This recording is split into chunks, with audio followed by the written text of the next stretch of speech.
to another edition of On the Trail of Delusion, where I try to separate the wheat from the chaff on the JFK assassination and give you something substantial rather than the usual nonsense you see on the internet and on YouTube. So my special guest today is Todd Quate. He's one of those people who is, he's a Renaissance man. He's got a resume that's so long, it would take me quite a long time to read it, because he's just done so much in his career. He's a business executive, he's a lawyer, he's a documentary filmmaker, he's a record producer, he's incredibly dynamic, he's creative. He began his career as a lawyer in Cleveland, Ohio, where he graduated from Case Western University in 1984, and he actually worked as a student intern for Judge Burt Griffin, who, of course, as we all know, was with the Warren Commission. That's quite something to brag about. A great addition to his resume. So Todd was in law. He graduated to corporate world. He worked in a variety of consulting and branded products. He did work for drug companies. He has his whole line of drug products. He's just one of these amazing people who's done so much in his career. And he's done documentary films. He's a record producer. And so welcome, Todd Quate, to On the Trail of Delusion. And my first question is, how did you get into the Kennedy assassination? Well, thanks for having me, Fred. I've been a fan of your work for quite a while. As a little boy, I remember the Kennedy assassination, so it was somewhat traumatic, although I was very young. But I also, as a little boy, was very interested in presidential history. So as I got a little bit older and began to start reading the Life magazines that my family saved about the assassination, a lot of us that grew up in that time period probably had a similar experience. So I had that interest based on, growing up in the period and seeing these other materials. I did not have any real passion for it, though, or real deep-seated interest. I probably thought that Oswald did it. Maybe there's somebody convinced him to do it, but I didn't really take it much further. When I was in college at Boston University in the late 1970s, the congressman from Ohio, Louis Stokes from Cleveland, came. He was the chairman of the House Assassinations Committee. I remember he spoke at the Boston University School of Law and got skewered by the law students for their conclusions of that. Yes, it's probably a conspiracy, but we're out of money and we can't do anything else. So I remember that pretty vividly. And then I kind of dropped this whole thing, but I started making documentaries about music, pop music of the 60s and folk music and that type of thing. And my father ran into Judge Griffin, who, I did serve as a law clerk for and a dear friend, but there was a lot of years that I did not see him, even though we live in the same city. Bert asked my father, what's Todd doing? And he said, well, he's making documentaries. Well, apparently, Vince Bugliosi had written the large reference book, Reclaiming History. Yep. And Vince had optioned the book to HBO to make a multi-part narrative TV series on it, similar to like a Band of Brothers. Right. And I even think Steven Spielberg was involved in it, and maybe Tom Hanks too. And what ended up happening is HBO had sort of changed their direction. Now they were making The Sopranos and more of these, fictional narrative shows, and they didn't want to do it. The option was going to expire. The option got sold to a foreign company, and they made a film called Parkland, Right. which was based on a very small portion of Vince's book. And it's actually a good movie. It was, compared to Hollywood budgets, it was about $10 million. So that's about 1/10 of the average Hollywood movie today. Yeah.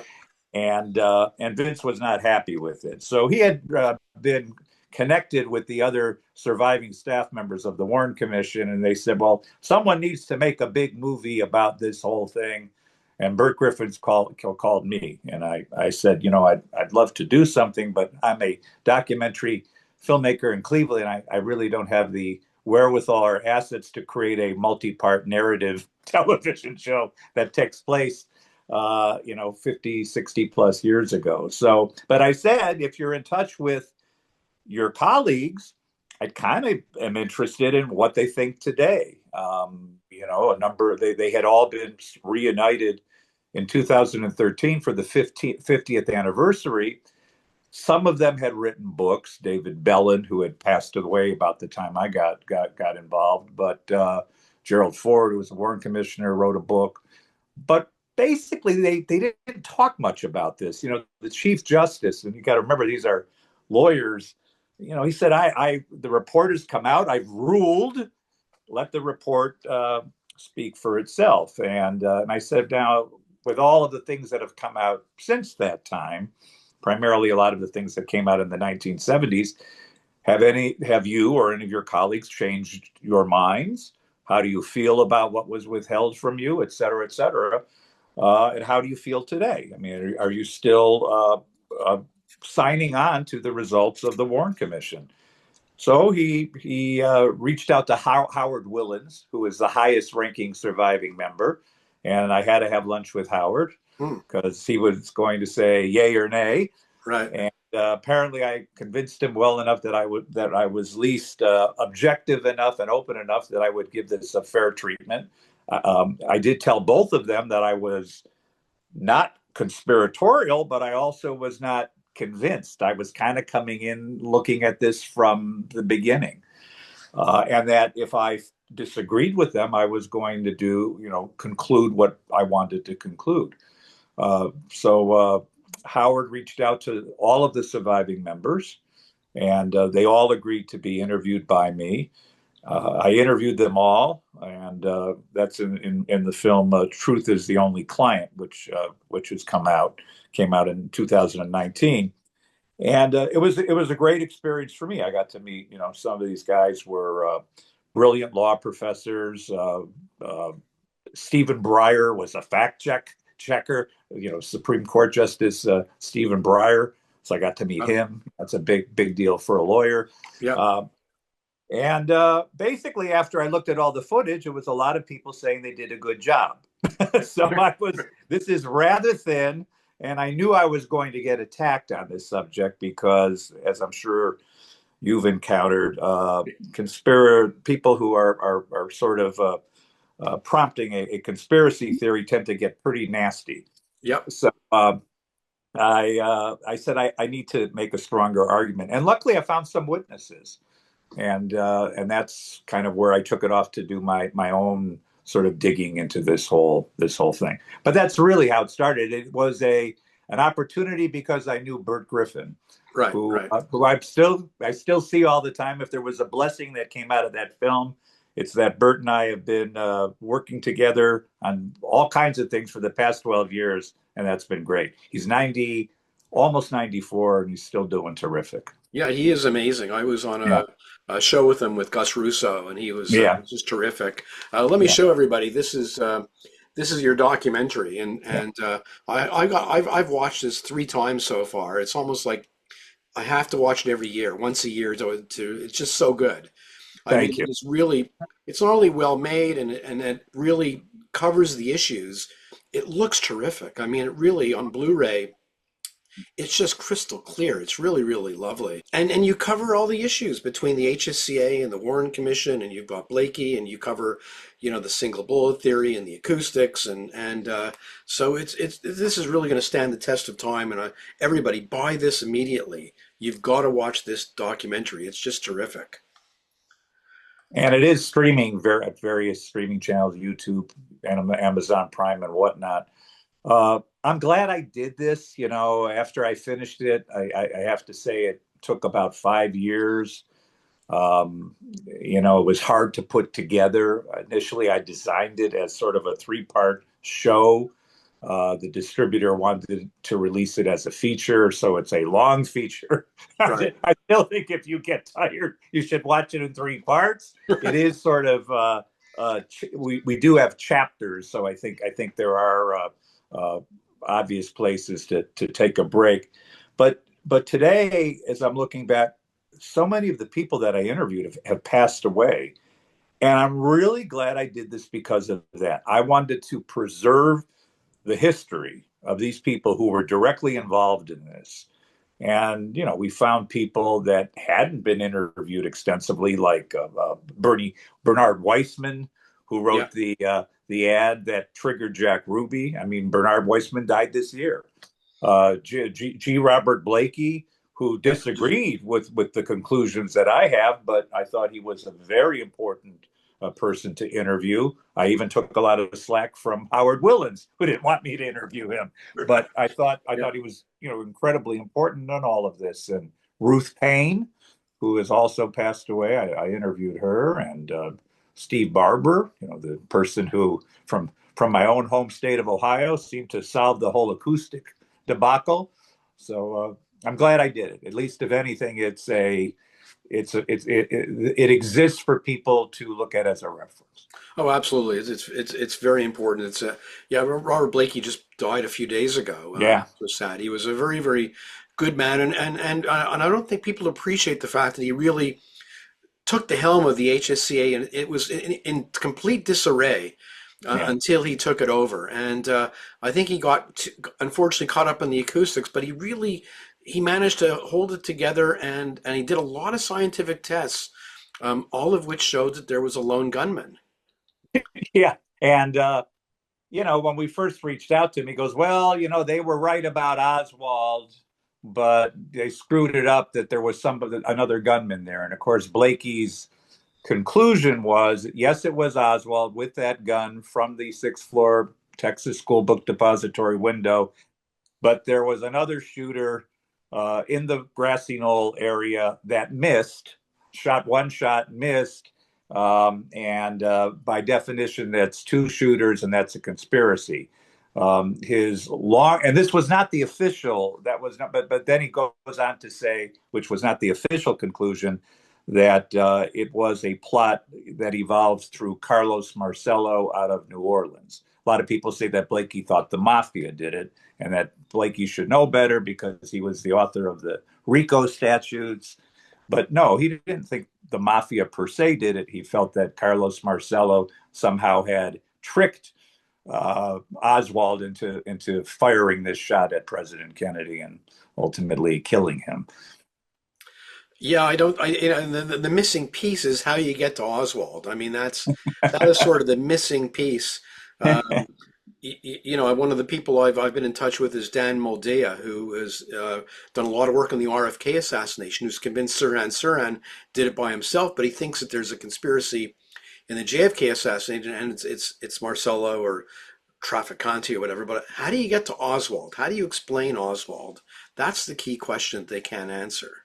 And, that's a hard question for them to answer, because once you know it's Oswald, this guy didn't get along with anybody. That's right. So he's not a very reliable guy. And you got to say, if this was some big plan, why is this guy who has not been successful, who is very unreliable, kind of a loner, a crummy husband, and he's going to shoot at the president with a $12 rifle? I mean, this does not sound like some big plot.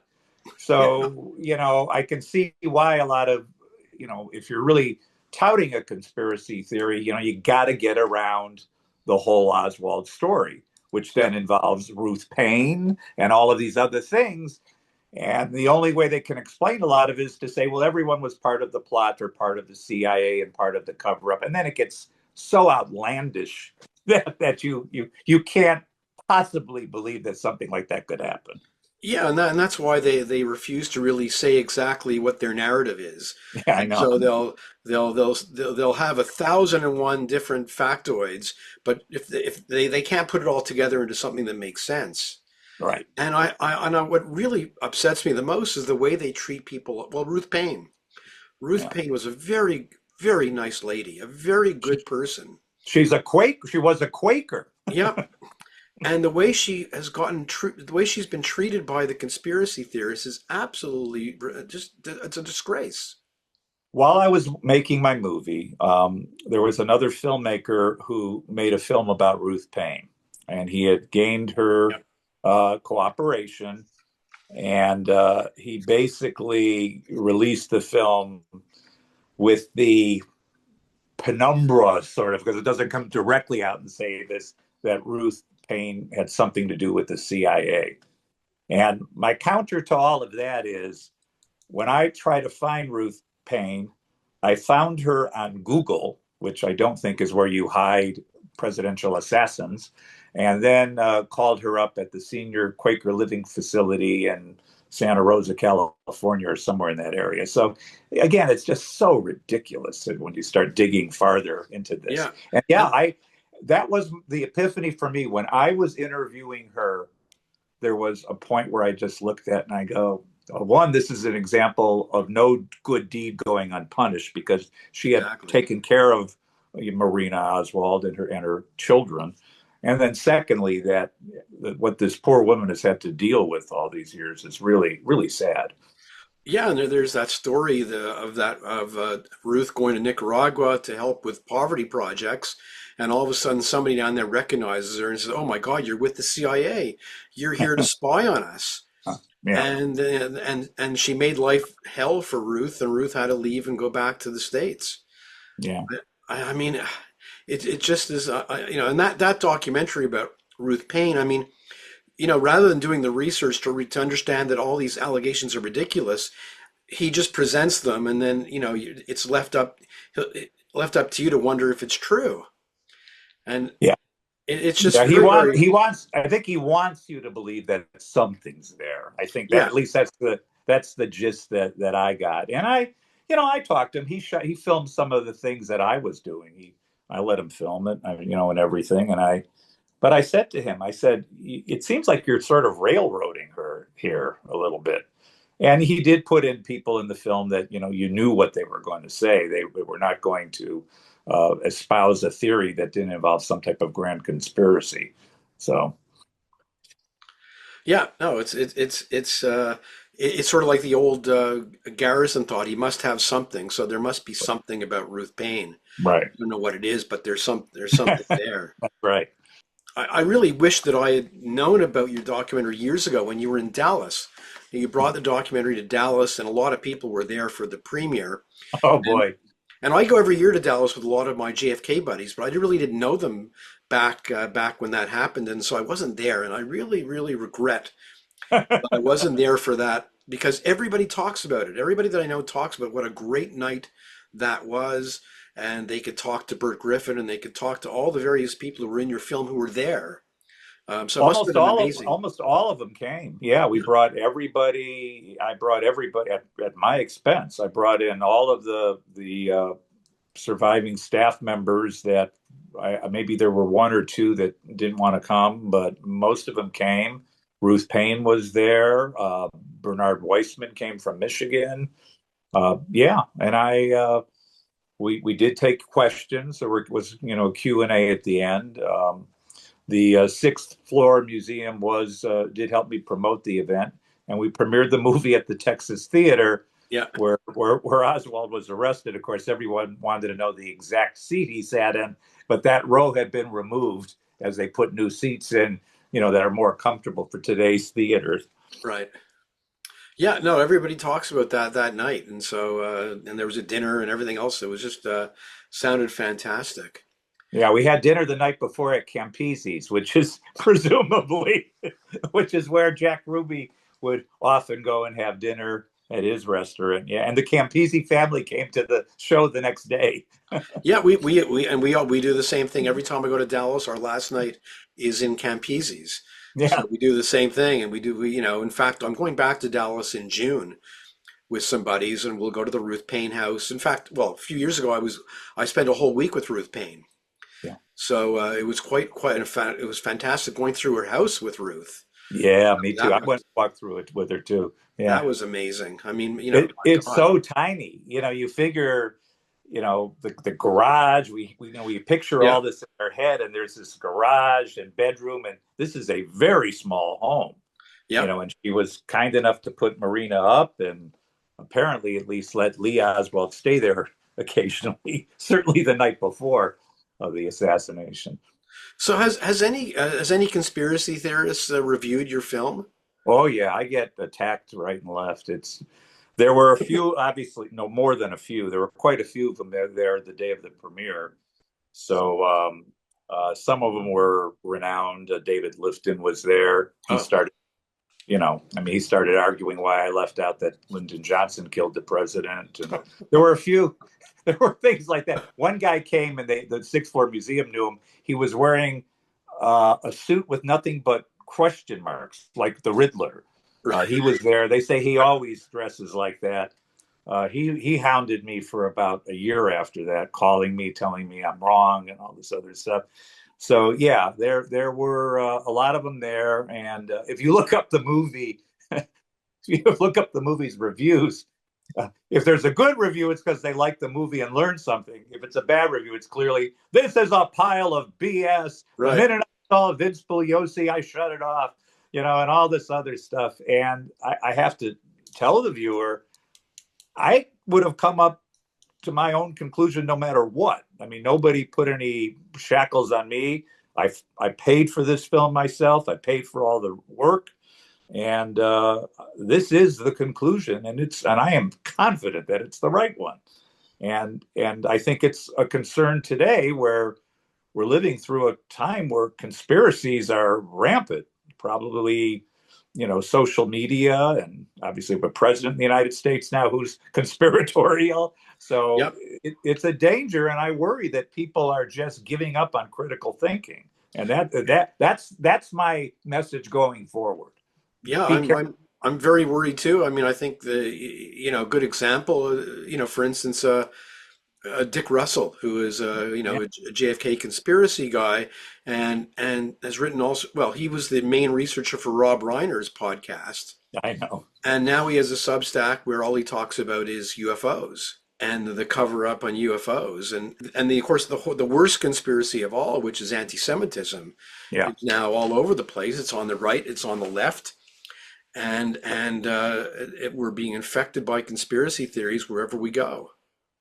And there is a Jewish element. I mean, Jack Ruby was very concerned about anti-Semitism, and he was convinced that this nasty ad about Kennedy with the black border that appeared in the Dallas Times on that Friday, it was signed Bernard Weissman, Yep. and he thought it was a made-up name because he knew the Jewish community in Dallas was small, and he said, "Who is this guy? Has to be a made-up name." Trying to blame it on the Jews. Yeah.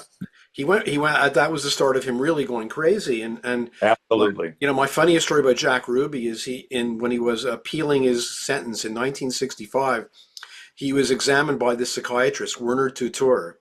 Yeah. And Werner Tutor asked him if there was a conspiracy in the JFK assassination, and Ruby says there was. There Mm. was a conspiracy. And Tutor said, well, what was it? And he brings him one of the JFK books by Thomas Buchanan. Here, read this book. Here's the conspiracy. He was reading conspiracy stuff by this time. Yeah, he was convinced that, and I think as time went on, now he did have, I think, a brain tumor, but he began to almost become psychotic, I Yeah. think, and a lot of it was, there's the whole thing about not wanting to talk to Chief Justice Earl Warren in Washington. He wanted to get out of Dallas. And that had to do with he felt he was in danger there. He was in danger because of anti-Semitism, et cetera. About a month before President Kennedy's visit to Dallas in November of 1963, Adlai Stevenson had been in town, and somebody hit him in the head with a sign and spit on Yeah. him. Yeah. Stanley Marcus, who owned the founder of Neiman Marcus, who was a prominent Jewish man in Dallas, there were swastikas painted on his house. I mean, this was a not friendly time for Jewish people in Dallas. I mean, today things have, I think, evolved, but back then it was not a town that had a large Jewish population, and it was a viable concern. Yeah, and if you read all of Ruby's testimony, he also one of the reasons he really wanted to go to Washington was he wanted to tell Lyndon Johnson that there was going to be a second Holocaust Yeah, that's right. because of everything that had happened. That's right. I mean, I remember when I first got involved in this, it was 1975. I was watching Geraldo Rivera. Yeah, When he showed the Zapruder film, and on that show was Ralph Schoenman, who yeah, was a pretty detestable character. Even Bertrand Russell eventually disowned him, but he was on there reading from Volume 6. Here's Ruby's testimony, take me to Washington. And at that time, I was living in Montreal, Canada, and there were no 26 volumes in any of our libraries, so I couldn't actually read Ruby's testimony for myself. So I never knew, like, what's the true story about what Ruby told Earl Warren. yeah. And when you actually read his testimony, it's a shock. I've been lied to by these conspiracy people. It's true. It's true. It's interesting because there were a fair amount on the in the Warren Commission staff. A number of the attorneys were Jewish. Bert, who's not Jewish, although his wife is, and he's grown up in a Jewish community, or at least predominantly Jewish community. He said, I always, during the time, thought this was a bigger issue than they did. He goes, I think I was more sensitive to it than maybe some of my colleagues, who were Jewish. But he goes, I thought unquestionably you could see that Ruby went totally off the rails on this. And even when you hear the first tapes from J. Edgar Hoover when he's talking to Lyndon Johnson, Yeah, he says this guy Rubenstein.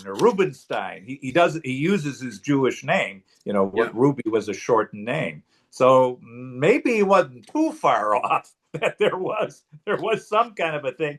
The other thing interesting about that, Bert was in charge of the Jack Ruby investigation, right. and his partner was Murray Lawlicht. Murray Lawlicht was very young at the time, I think very early 20s. He just graduated Columbia. I don't even know if he might have just graduated law school. And Murray's Orthodox. Murray was allowed to leave Washington on Friday morning to take the train back to Manhattan and come back on Sunday because the Chief Justice knew there were no kosher restaurants anywhere in Washington at the time, and there's nothing for him to eat. The other thing that's odd is Murray Lawlicht, his sister is Jared Kushner's mother. So Well, that's come out in recent years saying, well, these guys were trying to convince Murray to go tell Donald Trump not to release these records. In the meantime, when we made this film, there was, at least at the beginning, there was no indication that Donald Trump was going to be the next president in right. 2016. But yeah, I think the anti-Semitic element is a big thing. And I didn't talk to Bert Griffin a lot when I worked with him about this case because, we had other things to do and other things to learn about. But I do remember him telling me that Ruby was triggered by that ad, and that led him into this sort of, spiral of trying Yeah. to find out who's trying to blame this on Jewish people. Yeah, and it's quite clear. You just if you read if you do any honest investigation, that's what you come up with. And Yeah. so, but to conspiracy theorists, they don't want to talk about that. No. I'll give you a very sad story. I have a very close friend, or had a close friend who I used to run a film society here in Ottawa. I actually did 4 film festivals, Wow. and they were all on freedom, democracy, and liberty. And I used to, so one of my colleagues was a moderate Muslim who would, supporter of Israel, who would come in and we would give lectures on Islamism and the problems in the Middle East, et cetera, et cetera. And over time, in 2016, he became a bit Trumpist. And then after October 7th, he's now gone completely anti-Semitic. Yeah. And even now putting on Facebook that the Jews killed Kennedy. Yeah. And So, it's like, so here we go. it's Yeah. like, oh my God, it's like I can't believe how far somebody could, I've seen people like Tucker Carlson and some of these other right-wing people who have, gone over the bend, but to see it personally is just really horrific. And I think I remember telling people about this before I started this film, because I said, well, the judge that I worked with who investigated this, says that Ruby was triggered by this ad, and he thought somebody made up a Jewish name to blame the assassination on on the Jews, and most people kind of said that sounds too far fetched. It's not far fetched. Look what happens today. I mean, we're living in a time now because of world events where this is sort of getting flaring up again. It Yep. must be, this must be behind it and that must be behind it. So it's certainly not far fetched. And, I understood why Ruby would think this. Now, he did go to services that night. He talked to his rabbi. He was trying to figure out if the rabbi knew Bernie Weissman, and Yep. you know, he went to the Dallas police station saying he was with the Israeli press. They all knew this guy. That's the other thing people don't know. They all knew him. Yep. So he's walking around there with carte blanche because, hey, he's just this, we know him. Don't worry about him. Yep. So the other thing I do, one thing I do, I love the title that Yeah. you chose. Yeah. Truth is the only client, which is Yeah. so important. And what I find really unfortunate is that to the conspiracy theorists, the Warren Commission got everything wrong. They Yeah. got Oswald wrong. They got Ruby wrong. They got Right. the Walker shooting wrong. They got the Tippit shooting wrong. They got Yeah. every single thing wrong. And how could these honorable men, these really quite honorable men, get it so wrong? Well, and maybe that's what bugged me the most. Being a lawyer and growing up in the 1960s, Earl Warren has got to be the most important Chief Justice we've had in our lifetimes, and probably maybe in the top three of all time. A lot of people, probably don't know that he's the one that began desegregating schools with Brown versus Board of Education. That was one of the first decisions. Earl Warren was a Republican appointed by Dwight Eisenhower to the court. And the case, Brown versus Board of Education, had already been briefed and argued, but Warren wanted it to hear the arguments again. And he actually lobbied all of his colleagues, some of whom were devout segregationists, and said, you don't want to be on the wrong side of history about this argument that it's okay to separate people as long as the institutions are equal is BS, because they're never equal. Yeah. And that's when he moved forward with this, and it was a 9-0 opinion. And our rights against search and seizure, the Miranda rights, the right to counsel in the United States, all of these come from Supreme Court decisions that were issued during the Earl Warren court. So Republican, he still was one of the most liberal justices we had. He also thought of John Kennedy as like a son. And he actually saw him a couple of days before the assassination. And he was horrified by this. He didn't want to do it. Yeah. LBJ did what LBJ did very well, is he convinced him that it was his duty to step up and get this straight. And, he worked very, very hard. I think it's even arguable that it might have contributed to his earlier demise. He worked very, very hard on this. Some of the commissioners were not there all that much. Richard Russell wasn't there that much. A lot of the staff members in the legal team, half of them were big. There were about 25 lawyers that were assigned to this. Half of them were big shot lawyers from around the country. So they weren't there all the time either. They had law practices. So it was really these younger people, all of whom are in the film for the most part, that really did all of the work. And they were there from January till September. And they worked really hard. Really hard. Nonstop. I mean, they went through thousands and thousands of pages of documents and deposed people and really, it's hard to imagine going through all that material in such a short period of time. And many of them lived there or stayed there, hung out together, debated issues together as lawyers would do, and some of them were Wesley Liebler, who was one of the staff members, was so far to the right, I'd call him a libertarian. But yet he and Bert Griffin were completely in agreement on the conclusions of the Warren Commission. So they're, and all of them, you got to just think about this. They were young lawyers. They wanted to find a conspiracy. Why wouldn't you? I mean, Bert Griffin always says, if I found a conspiracy, I would have been the senator from Ohio, not John Glenn. That's You right. know, Yeah, absolutely. and nobody put any restrictions on them. And you mentioned the title, Truth is the Only Client. That's a paraphrase of what Earl Warren told them. Yeah. When the commission was first assigned and they brought these lawyers in, Earl Warren stated, "Your only client is the truth." Because in a real trial, it's really who's going to win. I mean, I know we have aspirations of the truth being distilled out of a legal argument or out of a trial, but that's not always the case. Here, there was no contest. There was no contest of who's going to win. What happened here? We got to find out. Yeah, historical truth is far more important than what comes out in a trial. I mean, just look at O.J. Sure. Simpson as a good example. Yes, that's a great example.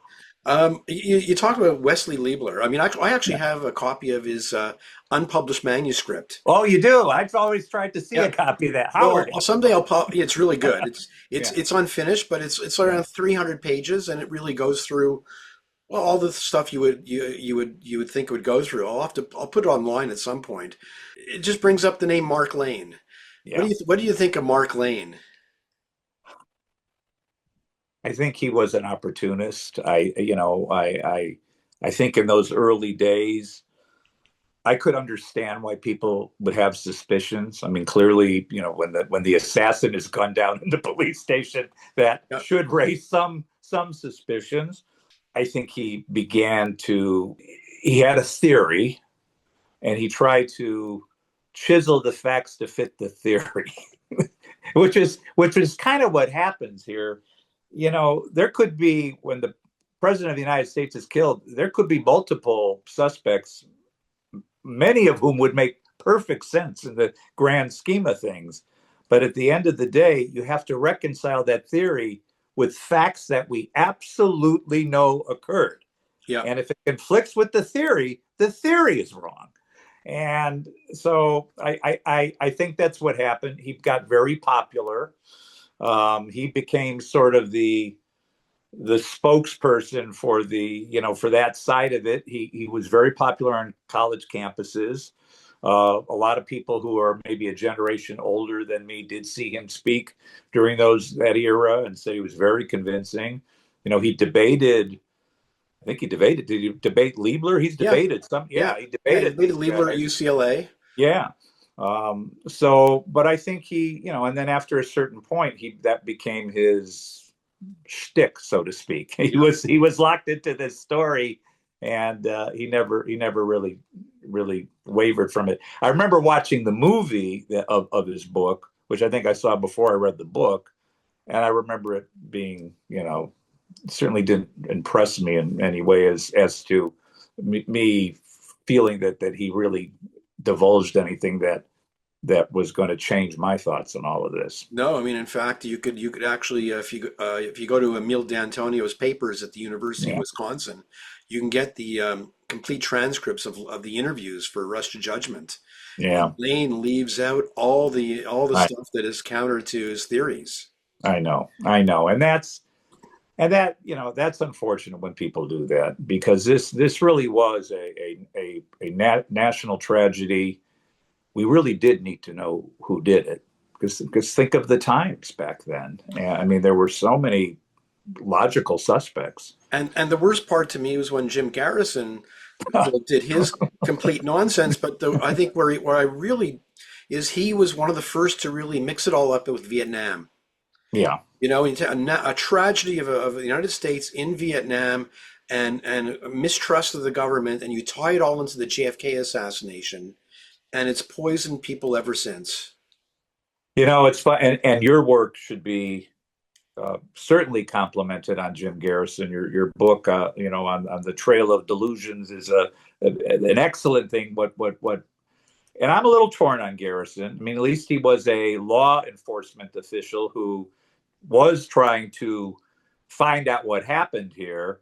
But I got, the trail that it went down was so completely ridiculous that it was unfortunate. Unfortunately, and I'm a big movie buff, so I have trouble saying this.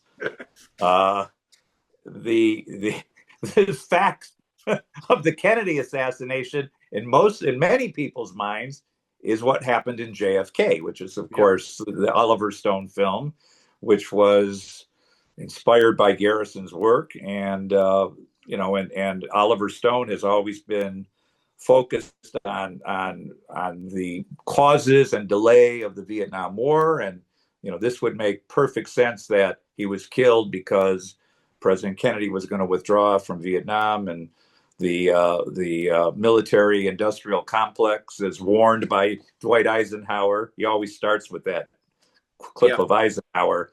Warned us about this, and look what happened.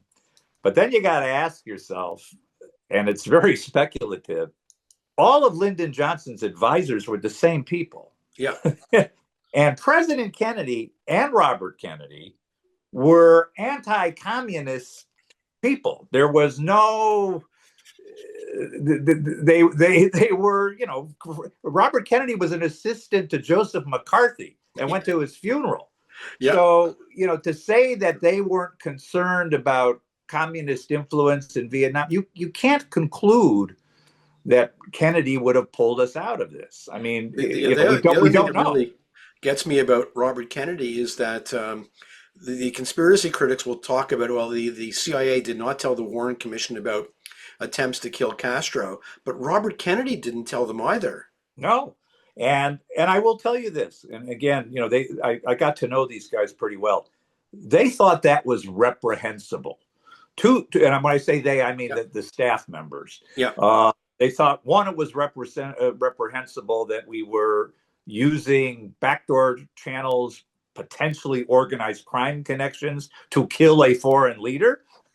And number two, the fact that they were lied to and not told about this. And that was one of the reasons I made the film. I said, well, I think all of those lies and cover-ups and all of that, to Paul Hoch's conclusion, that's why nobody believes any of this. I mean, that's right. They lied, and government lies, and that's the whole thing. I don't believe anything. Yeah. And that's terrible, because that's not what happened here. And I really think that I feel bad criticizing Oliver Stone's movie, because it's a well-made film. It is horrible history. Yeah, and I mean, if Stone would say, well, I'm creating my own myth. That's right. The Warren Commission is a myth. I'm creating my own myth. But one of the things that Stone did after the film came out was he spent a year, every time somebody would criticize the film in a review, he would write a letter to the editor saying, no, I'm right. And he would actually argue the facts. I got the facts right. And so it's kind of funny that he would do that, even though what else was concerning to me, and you're right about that. He's not giving up on this, and he still does it. But I think that David Bellin and some of the guys, when it came out, there was a press corps meeting where they tried to respond to this, saying, there are things in this film that are just factually incorrect. I'm trying to call it out, and you're doing a disservice to Earl Warren and all of these other people who are very important. But it's unfortunately, there's that old line in a John Wayne movie called The Man Who Shot Liberty Valance: when the legend becomes the fact, print the legend. Right. And I hope that's not the case, because it kind of seems that way for the last 50 years. Although I think some of the conspiratorial people are on this matter dying out a little bit. Yes, and I think also the fact that there's more non-conspiratorial books and films like yours. Thankfully. And also you could fight back on Facebook and other social media. It's not one-sided like it used to be. Yeah. And a lot of people who are into conspiracy aren't used to actually being part of an argument. Right. And one of the things that I do on Facebook, I don't really want to argue with people who really have a firm view on it. I really want to show people in the middle that I agree. Here's the evidence, and you should be smart enough to see where this all lies. I'll never convince some of those conspiracy people. I feel the same way. And You know, and a lot of people are in the middle. I mean, you could watch a Yep. documentary that says this, and you go, that might have happened, but Yep. but it didn't. I saw an interview once with Stephen King and his novel 1963, which is very good. Yep. Yeah, and it's the long book, but it's very interesting and very good. You know, he said I came into this thinking there was one, and at the end of the day, you got to follow the gun. It's his gun. He shot him. He Yeah. goes, I'm 99.9% sure that that's it. I don't know what else to say. You know, Stephen King's book. I was on a trip a few years ago to Oregon and Vancouver, Canada, and one of my friends in Oregon gave me his book, 1963, and I was happy, but I had to schlep that book all the way back to Ottawa. You know, it's a Yes, it heavy is. book. You know. It is, but it is fairly well researched, and Yep. it does put out the story. And I mean, the thing that keeps bugging me about conspiratorial people is when I saw Ruth Paine speak, and this was at the Fort Worth Library, Yep. okay, Yep. and and there was like a something at the house and all of that. This one guy stands up and he goes, Mrs. Paine, would you say that Lee Oswald was a polite guy? And she goes, what? She goes, well, that he was respectful. She goes, well, not really. He was kind of a snarky guy. But the guy's like, what are you trying to just say? He had a bad day? I mean, he's trying to stand and redeem this guy. And I'm going, this man blew the president's head off. What are you talking about? Look, you know, there is these cult. I mean, look, the same people would like to have Sirhan Sirhan released from prison, and they would throw a party for him. I know. You know, let's I, celebrate. You're out. You know, it's just obscene. yeah. Yeah. And, I also approach this kind of from a lawyer. I guess this is sort of my brief on this case. I mean, Yeah. I came in objectively, and again, I did have a disagreement with Howard when he first saw the premiere. He was mad about that I left Blakey in, and I thought Blakey was critical because Blakey proves in my mind, and the House Select Committee on Assassinations proved without a doubt that it was Oswald with that gun from that window. Yeah. Period.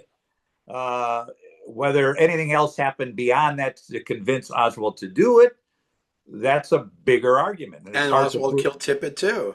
Right. And then goes and kills somebody else. And of course, shot at General Walker in April of that year. So that's the other thing. Of course, then I bring up that, and everybody says, he didn't shoot at Walker. That was planted. I go, okay. Sure.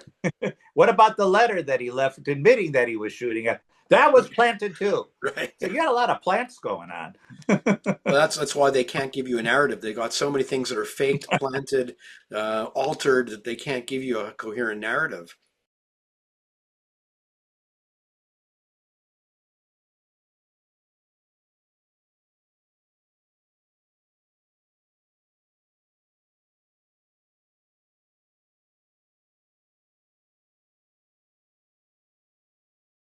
It So reminded me, we used to have a show called The Ed Sullivan Show in yeah, of Ohio, course. Cleveland, and they used to have the guy that used to have spinning plates. Yeah, right. Each theory is another spinning plate. I used to love the spinning plates. They were great. Me too. I'll tell you my one Ed Sullivan story. I was I think like 8 years old in 1964. My parents took me to Miami, Florida, to for a holiday at the Sherry Frontenac Hotel, which is right next to the Deauville Hotel. Oh, you saw the And Beatles. well, no, they were right next door, and everybody in our hotel got free tickets to the Ed Sullivan Show. And there was a drugstore that connected the two hotels. And my father told our friends, if you use the drugstore, you'll be able to get into the other hotel quicker and you'll get in. But we didn't do that for some reason. We waited in line from the Sherry Frontenac and we never got in. And I was so upset that I missed seeing the Beatles on the Ed Sullivan Show. Yeah, no, I remember that hotel, and I actually saw shows there. I lived in Florida as a kid for a little while. So tell me, do you have outtakes from your documentary? I've got hundreds of hours, and they are all being donated to the Sixth Floor Museum. So Well, that's great. they will be accessible. The completely unedited interviews. I interviewed everybody, not looking for anything that I need for the film. They were all open-ended interviews with open-ended questions. I brought all the staff members together and I brought them to the Veteran of Foreign Wars building and put them in their actual offices. And we had a panel discussion. So they all kind of reunited for that as well. And again, I'm glad I did it because we've lost David Slauson since then, who was a brilliant man. The Mosk, Richard Mosk, we lost, from California. His father was the Attorney General of California.